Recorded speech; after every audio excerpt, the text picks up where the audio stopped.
Well, guess who's back?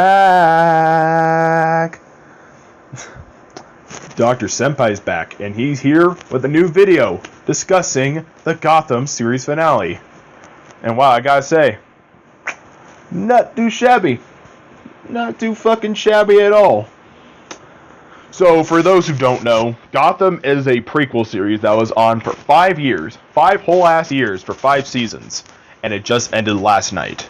And it's about Detective Jim Gordon from the Batman comic books and Batman himself, Bruce Wayne, doing shit in Gotham while other villains like the Penguin and the Riddler start developing and becoming villains later on.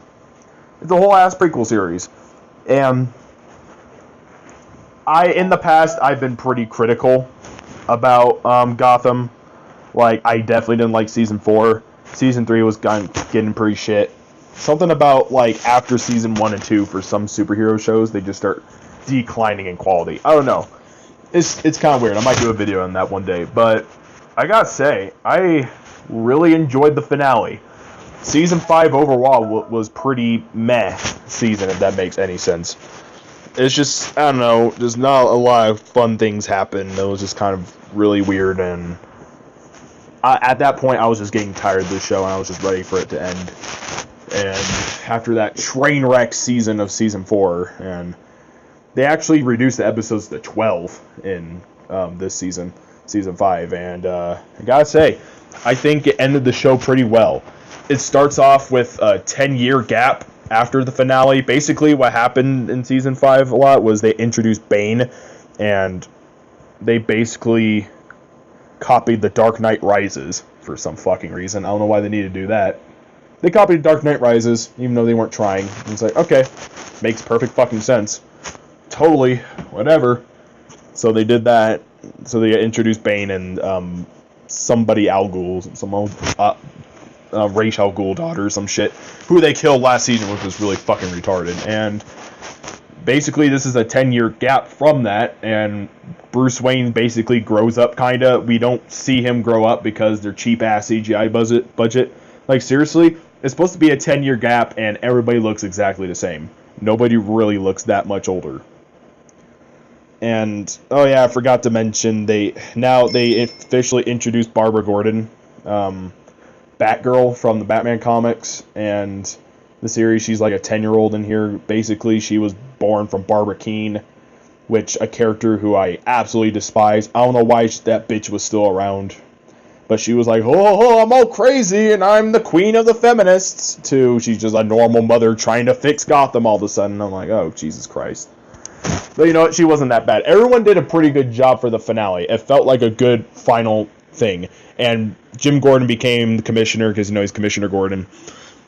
He eventually became that in the 10-year gap. And then we see Penguin get a little bit fatter, which he's starting to look a little bit more like Penguin. And then I actually liked his costume. I also liked Riddler's costume. So Edward Nygma came back too, and he became the Riddler.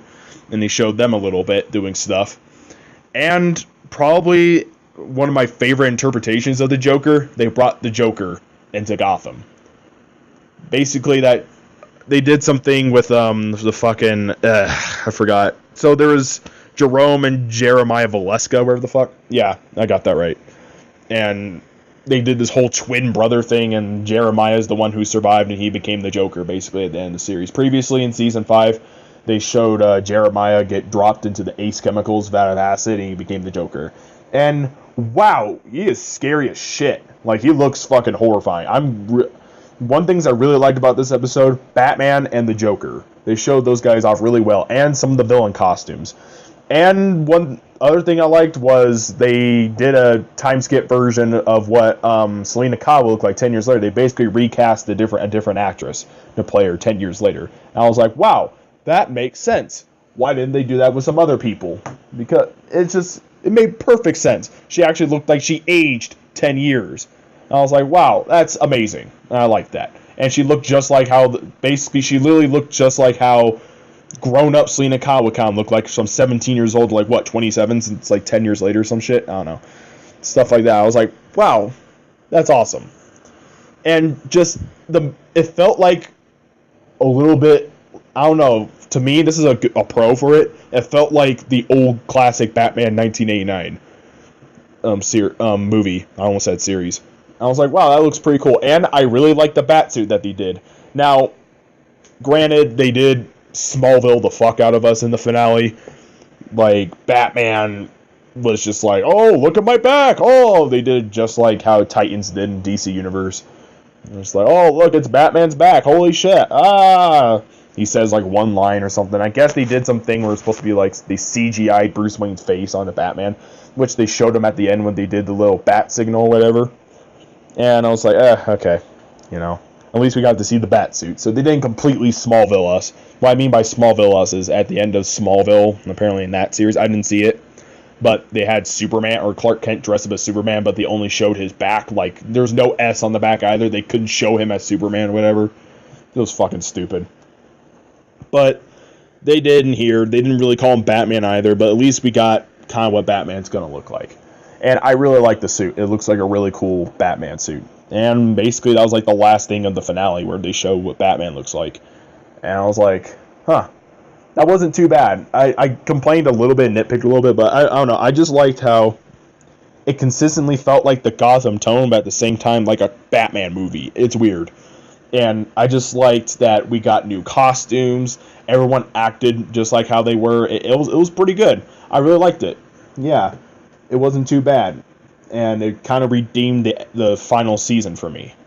So yeah, I definitely consider checking it out if you haven't checked out the final season of Gotham yet. And it's officially over. Just like many things, like Game of Thrones, for example, which I can talk about in a later video. Yeah. So that's kind of my thoughts. It was really good. You guys should definitely check it out. Now, I'm going to go into a little bit why I had like this 7-month hiatus, it seems, for my Disenchantment review video. And the reason why that happened is I kind of got burned out from YouTube, to be honest with you. I'm not going to do some convoluted thing like, oh, I lost my password for 7 months. No, that's fucking stupid. I wouldn't do that. I've also been focusing on writing my own superhero story. It's a thing I've been very passionate about, and it's getting pretty lengthy. I'm really getting into it, so that's taking a lot of my time, and just overall growing up stuff, you know. Life is always changing and flowing, but I'm kind of back now. I'm going to make as much videos as I possibly can. Like tomorrow, I'm going to go see Avengers Endgame. I'm going to be back with my first movie review in a long-ass time. Or, I don't know. I feel like I might not do movie reviews anymore. Who knows? But, actually, I'm going to give my impressions on Endgame. There we go. I'm just making this shit up as I go. That's what's happening. And then Sunday's episode Game of Thrones is supposed to be pretty big, so I'm going to probably do a video on that. But anywho, I hope you guys enjoyed this video. I'm back. Check out the series finale of Gotham, and see y'all later. Please subscribe.